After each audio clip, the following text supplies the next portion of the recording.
فاسألوا أهل الذكر إن كنتم لا تعلمون.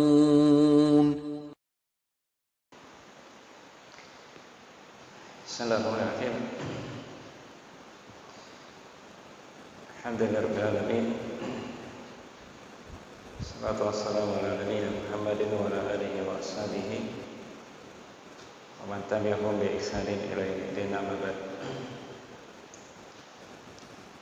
Alhamdulillah, pada malam hari ini kita kembali melanjutkan pembahasan kita dari Kitabul Jami', pembahasan tentang akhlak.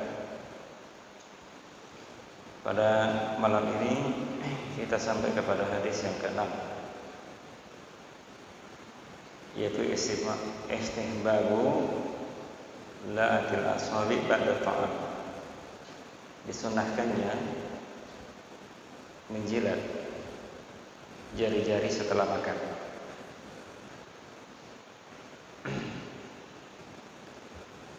Dalam hadis riwayat Bukhari Muslim dari Ibnu Abbas,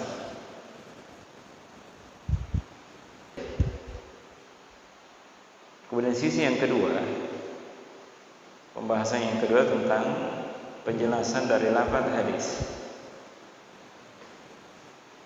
Idza akala ahadukum ta'aman. Kalimat ini adalah kalimat yang ada pada riwayat Imam Muslim. Riwayat Imam Muslim. Dalam riwayat yang lain dikatakan idza akala ahadukum min ta'amin. Ya, dalam riwayat yang lain.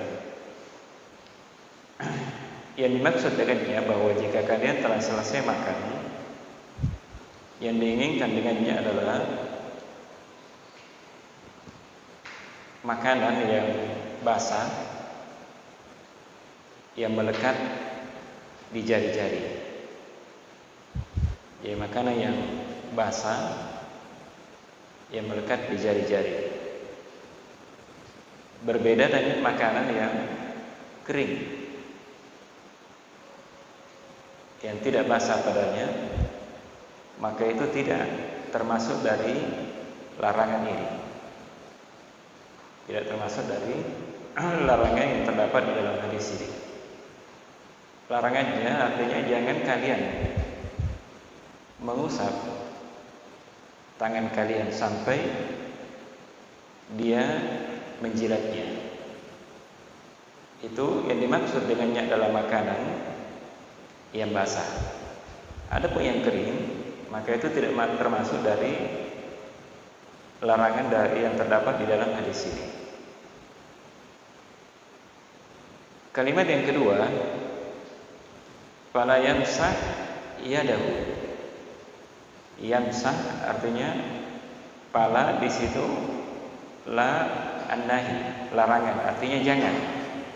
Kalau dikatakan larangan berarti dia maknanya jangan. Jangan. Makna dari kalimat fala yamsah yadahu artinya jangan dia menghilangkan bekas makanan yang ada di jari-jarinya dengan menggunakan sapu tangan atau yang sejenisnya, apakah itu tisu, air atau yang lainnya.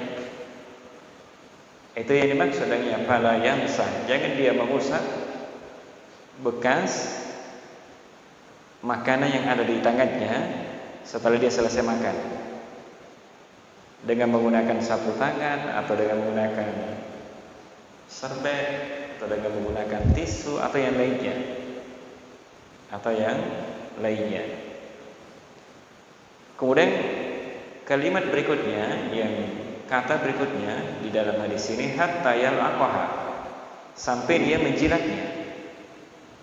Ya, jangan dia menghilangkan. Jika salah seorang dari kalian selesai makan, jangan dia mengusap, menghilangkan bekas makanan yang ada di tangannya, di jari-jarinya sampai dia menjilatnya. Yaitu dia menjilatnya dengan menggunakan lisannya, lidahnya,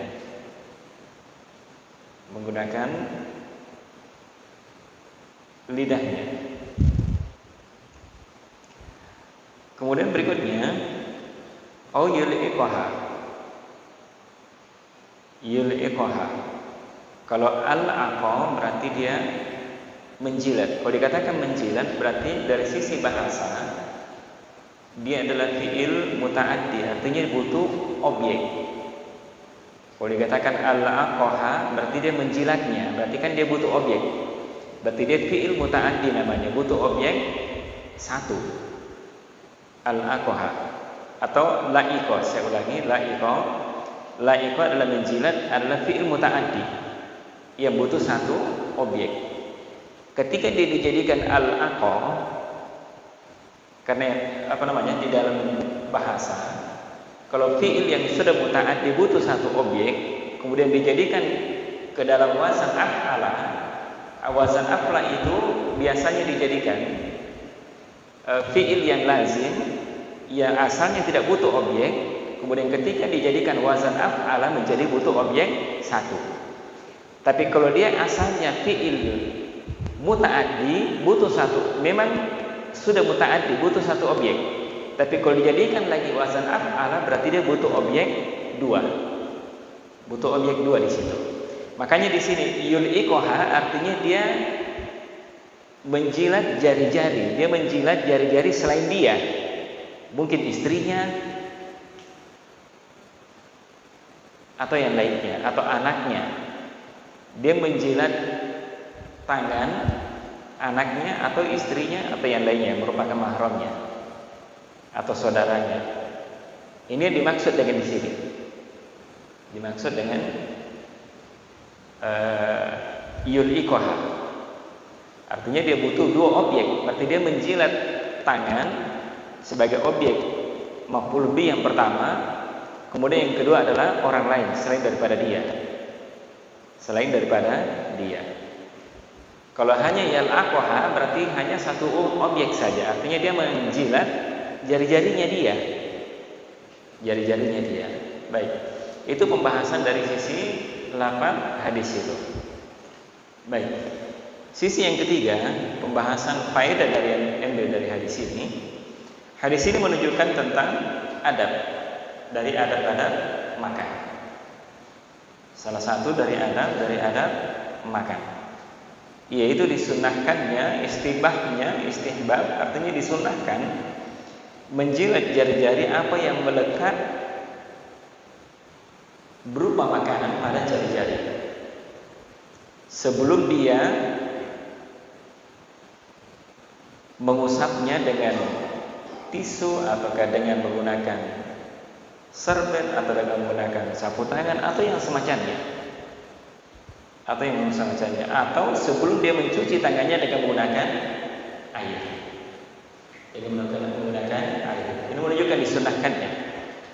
Kalau kebiasaan kita selesai makan langsung cuci tangan, jadi makanan yang ada di jari-jari itu langsung dicuci dengan air. Setelah itu baru kemudian dilap dengan menggunakan tisu atau menggunakan serbet, sapu tangan atau yang semacamnya. Hadis ini menunjukkan bahwa sunnahnya itu adalah pendapat dari jumhur ulama. Pendapat dari jumhur ulama.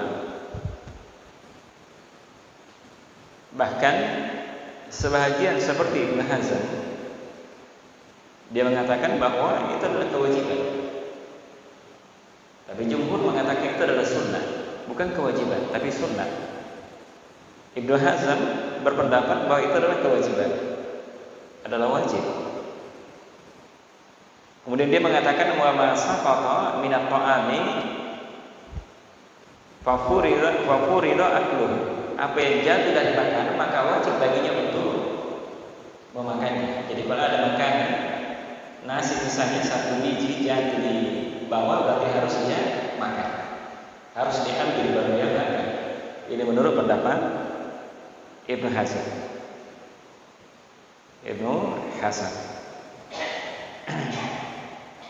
Begitu pula menurut dia kewajibannya untuk menjilat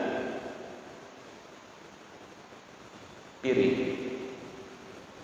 Tapi dia mungkin belum pernah kita yang menjilat piring.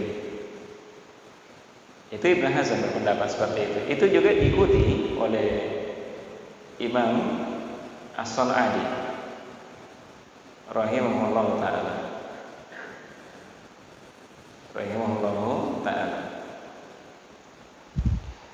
Telah sabit dari Nabi sallallahu alaihi wasallam illa alasan kenapa kita disuruh menjilat makanan yang ada di jari-jari.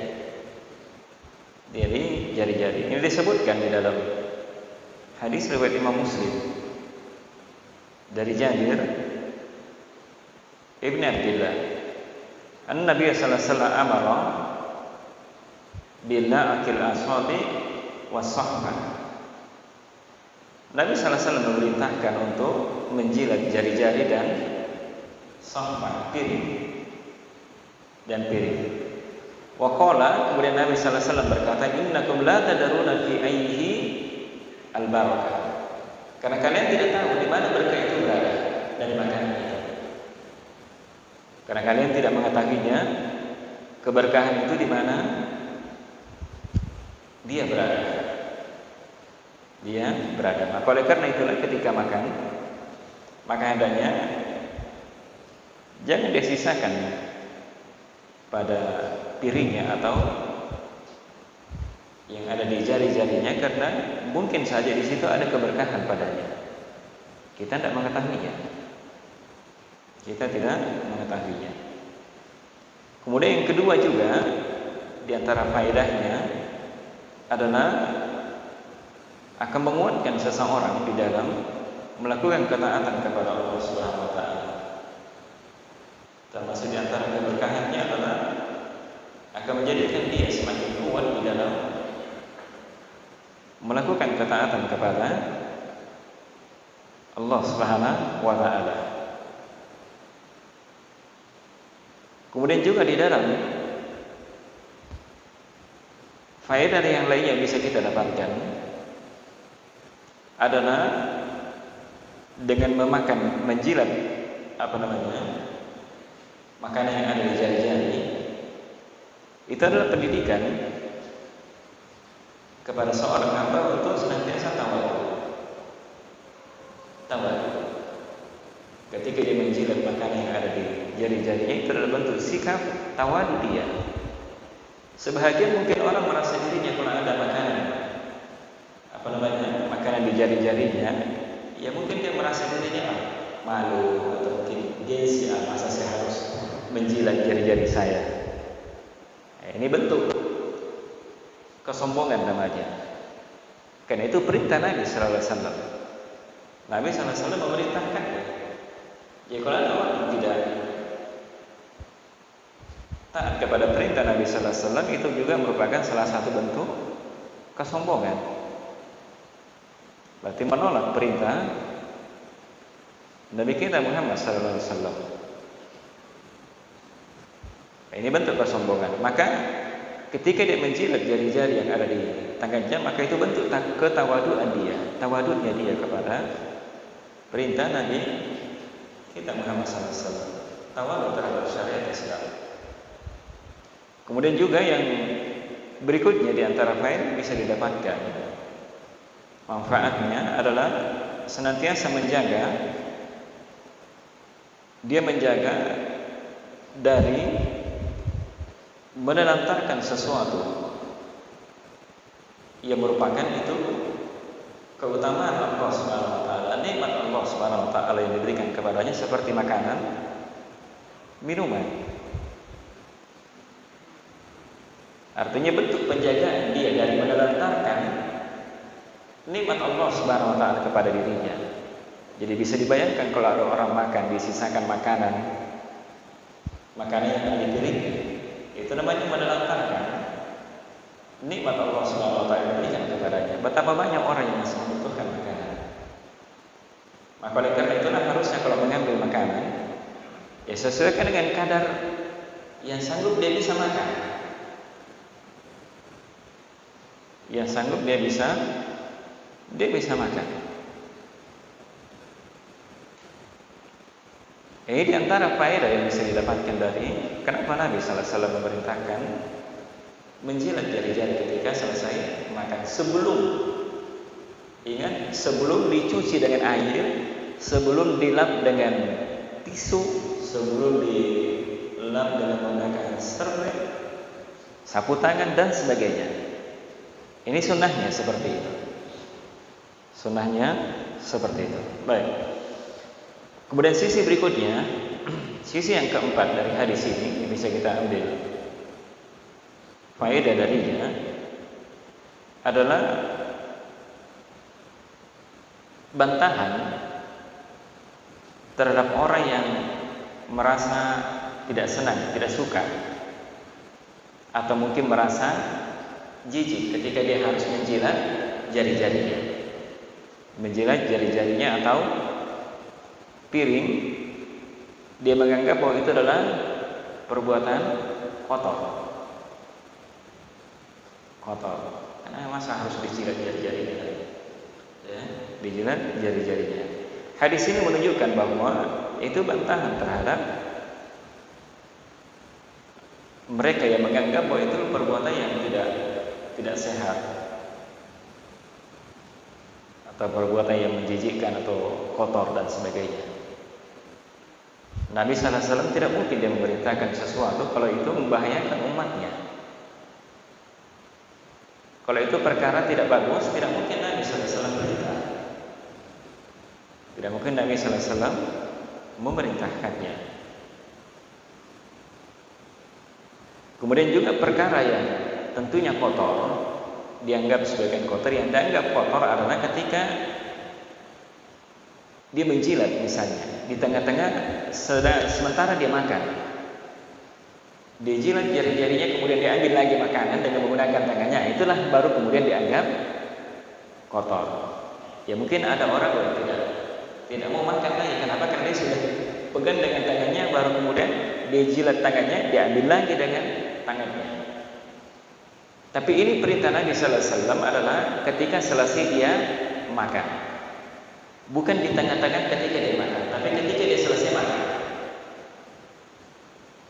Selesai dia makan. Baik. Kemudian berikutnya, di antara faedah yang bisa didapatkan dari hadis ini juga, sebahagian ulama berdalilkan dengan kalimat fala yansah yadahu, jangan dia mengusap tangannya. Sebagai ulama berdalilkan bahwa bolehnya makan dengan seluruh jari-jari tangan, dengan jari-jari tangan. Kalau makan kan ada orang makan kan seluruhnya. Kalau makan dengan semua jari-jari makan, ya kan, seperti itu. Sebagai ulama berdalilkan dengan ini fala yansah yadahu, jangan dia mengusap tangannya. Yadahu di situ artinya, kalau dikatakan yadun berarti ini semua. Mulai dari sini sampai sini berarti semua, tidak terkecuali. Itu yadun namanya. Yadun. Ini sebagian. Akan tetapi makan dengan menggunakan 3 jari. Makan dengan menggunakan 3 jari, yaitu jari-jari al-wusta, jari tengah. Wusta kan jari tengah. Kemudian sababa, jari telunjuk. Kemudian ibham, ibu jari. Berarti ini dengan ini. Al-wusta, sababa dengan ibham. Jari tengah, jari telunjuk dengan jari ibu jari. Akan tetapi makan dengan 3 jari itu yang sunnahnya. Itu yang disunnahkan. Sebagaimana hadis Ka'ab Ibnu Malik. Ka'ab Ibnu Malik. Ini hadis riwayat Imam Muslim. Beliau berkata bahwa ra'aitu Rasulullah sallallahu alaihi wasallam ya'kulu bi salasi asabi. Fa idza faragha la'iqaha. Ka'ab bin Malik mengatakan bahwa saya melihat Nabi sallallahu alaihi wasallam dia makan dengan menggunakan 3 jari. 3 jari, jari tengah, jari telunjuk dengan ibu jari. Saya melihat Nabi sallallahu alaihi wasallam makan dengan 3 jari. Maka ketika beliau selesai makan, la'iqaha, Nabi sallallahu alaihi wasallam menjilat jari-jarinya. Nabi sallallahu alaihi wasallam menjilat jari-jarinya. Ini kan menunjukkan Nabi sallallahu alaihi wasallam sendiri melakukannya, melaksanakannya. Ini tentunya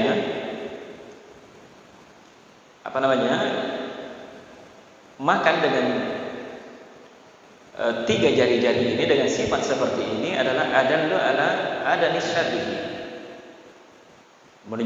paling menunjukkan atas tidak adanya bahaya, tidak akan membahayakan dirinya ketika dia makan dengan 3 jari. Jadi bagaimana kalau dia makan dengan seluruh jarinya, seluruh jari-jari yang dia pakai makan? Jadi mungkin dari satu sisi bahwa kalau dia makan dengan seluruh jari-jarinya, maka dia akan makan dengan banyak makanan yang akan masuk ke dalam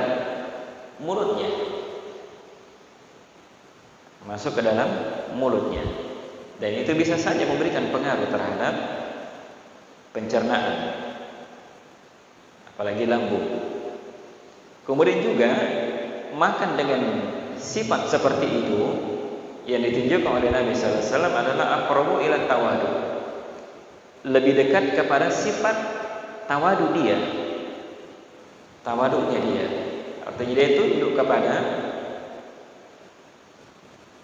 syariat, apalagi ini dilakukan oleh Nabi kita Muhammad sallallahu alaihi wasallam.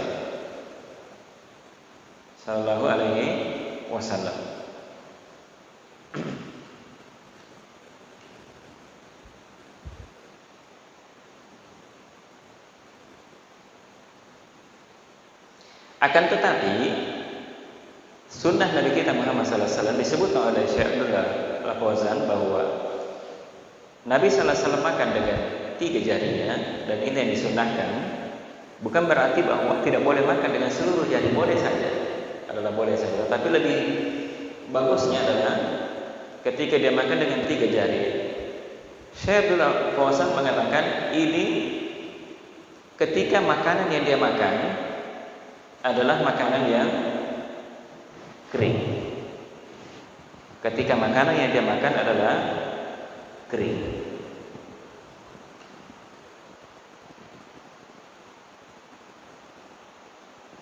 Ketika dia makan dengan makanan yang hanya membutuhkan 3 jari-jari, maka harus sunnahnya adalah dia makan dengan 3 jari-jari.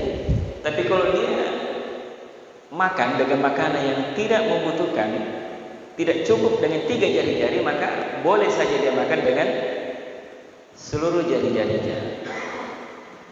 jari-jarinya. Misalnya, beliau sebutkan di sini bahwa adapun memakan makanan yang tidak cukup dengannya 3 jari-jari seperti makan nasi.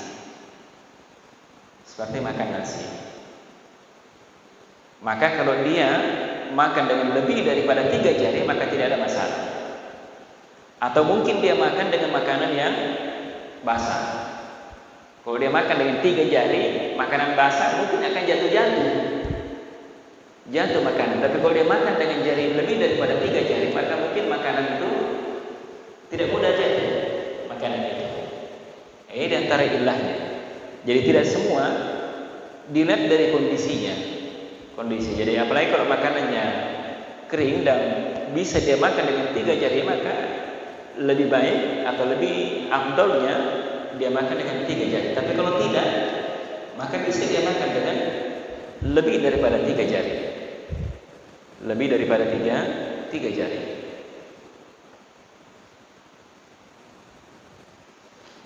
Kemudian sisi yang keenam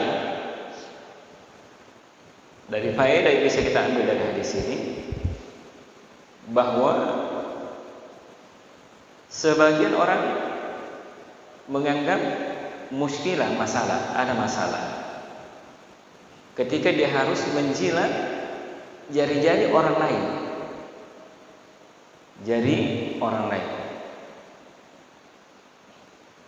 Maka yang benarnya adalah itu al-haq wal haq wa annaha mungkin walhamdulillah. Yang benarnya bahwa ini mungkin saja. Apakah bisa dijilat jarinya orang lain yang selesai makan? Mungkin saja, bisa saja terjadi. Misalnya beliau katakan di sini adalah qad yakunu bainar rajuli wa zawjatihi. Misalnya antara seorang suami dengan istrinya. Iya. Misalnya istrinya selesai makan, sama-sama makan. Selesai makan istrinya dia selesai makan dia jilat tangan istrinya. Ada yang perlu begitu? Ini makna daripada yul'iqoha. Berarti kan dia butuh dua maf'ul di situ.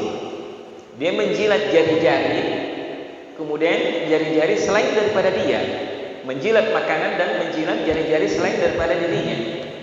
Contohnya istrinya misalnya. Istrinya. Maka kalau itu dia lakukan, maka itu akan semakin mendekatkan dirinya dengan istrinya, akan semakin sayang dia terhadap istrinya, atau mungkin juga istrinya akan semakin sayang kepada dirinya, sayang kepada dirinya. Atau mungkin juga bisa dilakukan antara seorang ayah dengan anaknya. Apakah mungkin? Bisa saja. Bisa saja. Maka beliau katakan, terakhir beliau katakan bahwa ini dikatakan oleh Syekh Ibnu Utsaimin dalam syarah Riyadhus Shalihin, wa Nabi sallallahu alaihi wasallam la yaqulu illa haqqan. Nabi sallallahu alaihi wasallam tidak mengucapkan sesuatu kecuali itu kebenaran. Kecuali itu.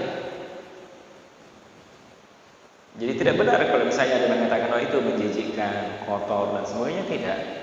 Justru kalau itu dilakukan seorang suami terhadap istrinya justru akan semakin timbul ketenangan, ketenteraman. Akan timbul mawaddah warahmah dan sebagainya. Baik, itu sisi yang terakhir dari pembahasan hadis ini. Dari pembahasan hadis ini. Itu hadis yang ke-6. Itu banyak ya manfaatnya, faedah dari hadis itu. Dari hadis ini. Baik, kemudian berikutnya hadis yang ke-7. Ba'du adab salam. Sebagian dari adab-adab salam. Sebagian dari adab-adab salam. Kemarin sudah ya sebagian dari adab salam. Dalam hadis yang ke-7 ini adalah sebagian adab dari berkaitan dengan salam. Berkaitan dengan salam. Hadis riwayat Bukhari Muslim dari Abu Hurairah radhiyallahu taala anhu, qala Rasulullah sallallahu alaihi wasallam li yusallima as-saghiru 'alal kabir wal marru 'alal qa'idi wal qalilu 'alal katsiri, muttafaqun alaih. Nabi sallallahu alaihi wasallam bersabda bahwa hendaknya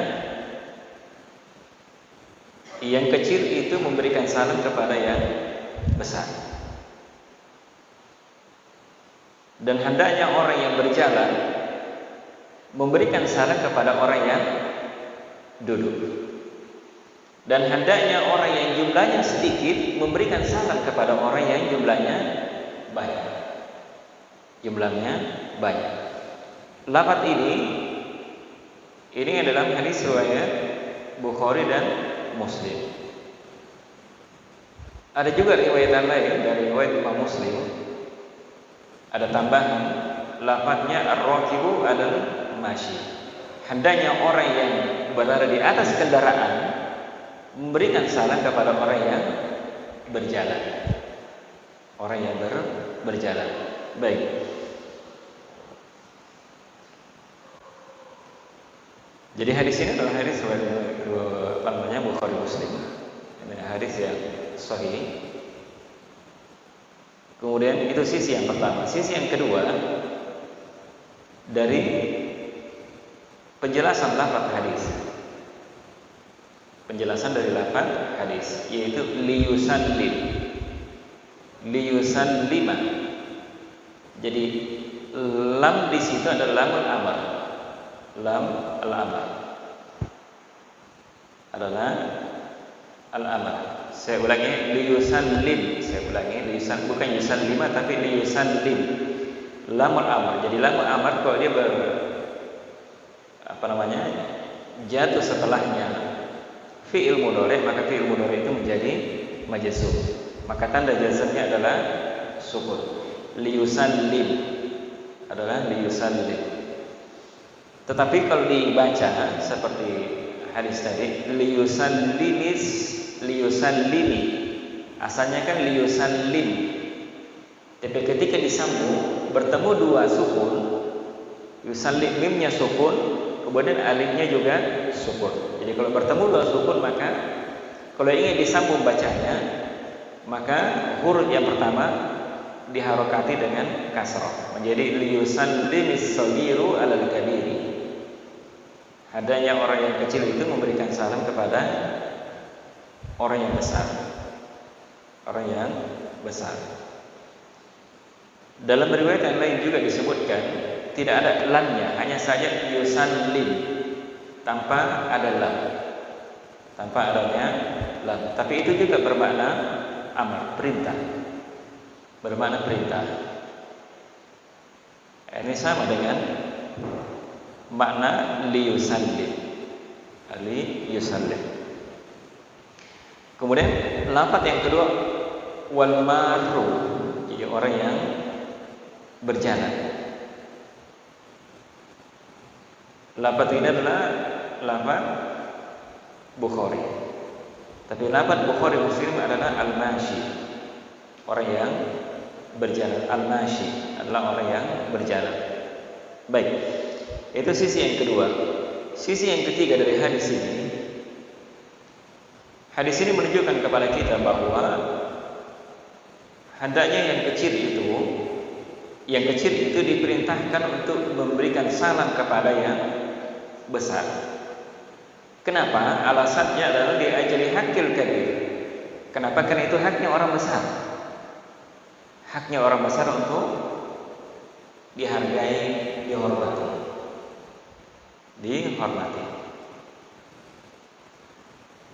Karena yang kecil itu adalah diperintah untuk menghormati, menghargai orang yang besarnya, dan juga merupakan bentuk sikap tawaduknya kepada orang yang besar, orang yang besar.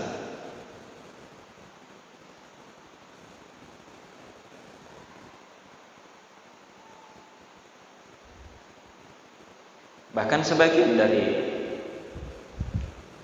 syarah Sahih Muslim mengatakan bahwa wajibnya, sebagaimana pembahasan sebelumnya, wajibnya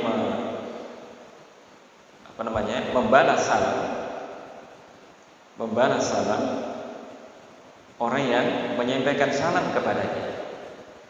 Jika anak kecil itu memberikan salam kepadanya, artinya jika anak kecil memberikan salam kepadanya, kewajiban bagi orang yang besar untuk menjawab salamnya, walaupun itu anak yang masih kecil, walaupun itu anak yang atau orang yang lebih muda daripada dirinya. Ini berdasarkan dengan firman Allah Subhanahu wa taala sebagaimana telah disebutkan pada pembahasan sebelumnya. Wa idza huyitum bi tahiyyatin fahayyu bi ahsani minha aw rudduha. Ketika ada orang yang memberikan salam kepada kalian, penghormatan kepada kalian, bi tahiyyatin, dengan sebuah penghormatan, fahayyu bi ahsani minha, maka balaslah penghormatan itu dengan lebih baik darinya, lebih baik dari salamnya orang yang berikan salam kepada kalian. Urudduha, ini juga menunjukkan perintah fil amr. Fahayyu, hayyu itu juga fil amr, namanya perintah, menunjukkan bahwa itu adalah kewajiban. Sama saja apakah yang diberikan salam kepadanya adalah anak kecil atau orang yang sudah balik atau sudah balik. Tetapi apakah boleh orang besar memberikan salam kepada anak kecil? Asalnya boleh saja, adalah boleh saja. Jika orang yang besar boleh memberikan salam kepada anak yang masih kecil atau orang yang lebih muda daripada dirinya, maka itu berarti dia memiliki keutamaan, mendapatkan keutamaan, dan juga dia memiliki sifat tawadu, tidak menyombongkan dirinya, walaupun mungkin dia lebih besar, walaupun dia lebih berilmu, walaupun dia lebih memiliki kedudukan dan sebagainya, tapi lebih dahulu memberikan salam, walaupun itu terhadap orang yang lebih kecil daripada dia, lebih muda daripada dirinya, menunjukkan sikap tawaduknya dia. Dia tidak menyombongkan dirinya, dengan mungkin dari sisi umurnya, mungkin dari sisi ilmunya, dari sisi kedudukan dan sebagainya. Dan telah dinukil juga oleh Imam Nawawi bahwa kesepakatan di kalangan para ulama disunnahkannya memberikan salam kepada anak kecil, walaupun itu masih as-sabi, anak kecil. Ini berdasarkan dengan hadis Anas bin Malik. Anas bin Malik radhiyallahu taala anhu bahwa annahu marra ala sibyan. Dia pernah lewat kepada asibyan, anak kecil. Fasallama alaihi. Maka dia pun memberikan salam kepada mereka, anak kecil itu. Wa qala, maka Anas bin Malik mengatakan wa kana Nabi sallallahu alaihi wasallam yaf'aluhu. Adalah Nabi sallallahu alaihi wasallam melakukan seperti ini. Jadi Nabi sallallahu alaihi wasallam ketika melewati anak kecil, Nabi memberikan salam kepada anak kecil. Tidak menunggu anak itu memberikan salam kepada dirinya, tidak. Menunjukkan bahwa itu adalah dibolehkan. Dan juga dalam hadis riwayat yang lainnya, jadi tadi itu hadis riwayat Bukhari Muslim. Dalam hadis riwayat yang lain, hadis riwayat Muslim dan juga dari Anas bin Malik, beliau berkata bahwa anna Rasulullah sallallahu alaihi wasallam marra ala gilman fasallama alaihi. Nabi sallallahu alaihi wasallam melewati anak-anak kecil, fasallama alaihi, maka Nabi sallallahu alaihi wasallam memberikan salam kepadanya. Maka Ibnu Battal mengatakan bahwa fi salami ala sibyani tadribun lahum ala ta'limis sunnah. Ini di antara manfaatnya memberikan salam kepada anak yang masih kecil. Ibnu Battal mengatakan bahwa salamnya, seseorang memberikan salam kepada anak kecil, maka itu merupakan tadrib, latihan. Jadi mereka dilatih, untuk mengenal sunnah, atau melatih mereka untuk mengajarkan sunnah kepada mereka, pengajaran sunnah kepada mereka, latihan kepada mereka, pengajaran sunnah kepada mereka. Kemudian juga melatih mereka di atas adat-adat syariat. Sehingga ketika mereka sampai kepada usia takalluf, artinya usia sudah balik, usia mereka sudah dibebankan untuk melakukan syariat, perintah syariat, maka wahum muta'addabuna bi adabil Islam. Mereka sudah terbiasa dengan adab-adab Islam. Walaupun itu mungkin belum kewajiban, tapi itu diperintah untuk mengajari mereka anak-anak kecil, supaya ketika mereka sudah sampai umur balik, mereka sudah terbiasa dengan adab-adab Islam. Ini sama dengan perintah di dalam syariat kita untuk mengajarkan anak-anak perintah sholat ketika berumur 7 tahun.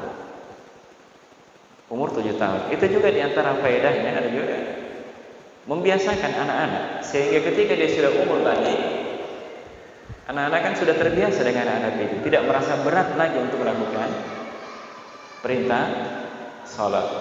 Ini antara tujuannya kenapa anak-anak dibiasakan untuk beradab dengan adab Islam,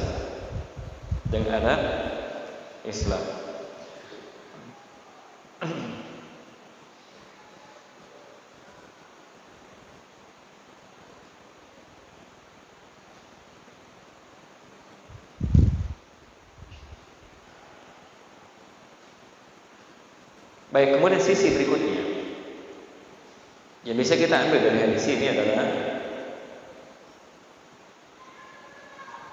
annal mar'a ma'mur bisalami alal qaid. Sesungguhnya orang yang berjalan itu diperintah untuk memberikan salam kepada orang yang duduk. Ini mirip dengan perintah untuk mengucapkan salam kepada ahli manzil, kepada penghuni rumah. Penghuni rumah. Jadi kalau ada orang yang masuk ke dalam rumah, maka dia memberikan salam kepada penghuni rumah itu. Penghuni rumah itu. Atau juga diantara alasannya, karena itu serupa ya, tadi diantara ilahnya, karena itu serupa dengan orang yang masuk ke dalam rumah memberikan salam kepada penduduk atau kepada penghuni rumah. Begitu pula juga bahwa orang yang duduk, diantara ilahnya bahwa orang yang duduk itu keadaan mereka dalam keadaan mereka tenang. Dalam keadaan mereka tenang, dalam keadaan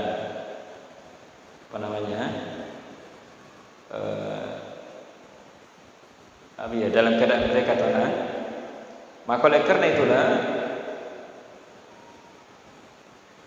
falahu bidzalikal maziyya 'alal masyi. Maka oleh karena itulah dia memiliki keutamaan, memiliki kelebihan dibandingkan dengan orang yang berjalan. Dengan orang yang berjalan. Jadi orang yang duduk itu memiliki kelebihan dibandingkan dengan orang yang berjalan. Oleh karena itulah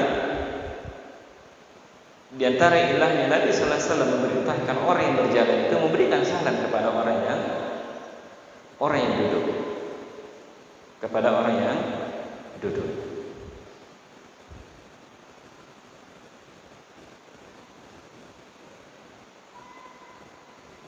Maka keadaannya orang yang berjalan itu kebalikannya dengan orang yang duduk. Kalau orang yang duduk keadaannya dia dalam keadaan tenang, kalau orang yang berjalan tidak. Orang yang berjalan tidak dalam keadaan dia tenang. Dan orang yang berjalan itu adalah yakunu mu'taliyan 'alal qa'idi. Orang yang